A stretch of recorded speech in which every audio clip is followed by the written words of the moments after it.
বছর 10 আগের কোনো এক পহেলা বৈশাখে তোমার সাথে প্রথম দেখা।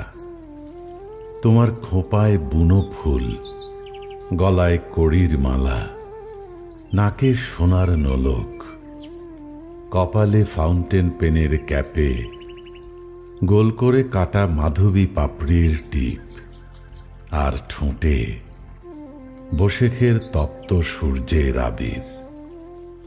তোমার চোখে ছিল রঙিন পাখিদের ডানা। দেখলে মনে হতো এই বুঝি গেয়ে উঠবে বসন্তের গান। তুমি হেসে বলেছিলে, বৈশাখ এলেই আমার মন উঠতে চায়। কেন জানো?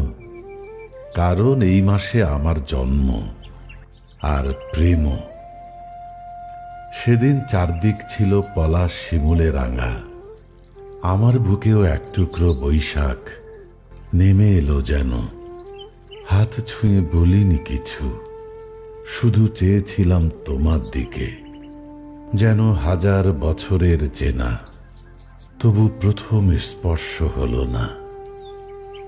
তারপর কত বৈশাখ এলো গেল, তোমার মতো কেউ আর এলো না কোনো উৎসবের ভিড়ে। প্রতিটা বছর 14 এপ্রিল আমি হাঁটি রমনার পথে। মনে হয় এবার বুঝি আবার দেখা হবে, একবার শুধু চোখে চোখ। তুমি কি জানো, এখনো আমি রাখি পকেটে একটা শুকনো মাধবী পাপড়ি। তোমার টিপ ছিল যেমন।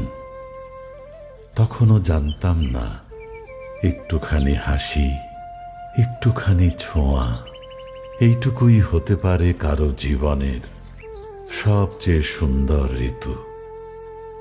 তুমি হারিয়ে গেলে এক বৈশাখের ভিড়ে। আমি থেকে গেলাম সময়ের অপেক্ষায়, স্মৃতির ছায়ায়। বছর 10 আগের সেই দুপুরটা আজও রং ধরে রেখেছে। তোমার ঠোঁটের সূর্য, চোখের গান, আর ভালোবাসার অঘোষিত কবিতা।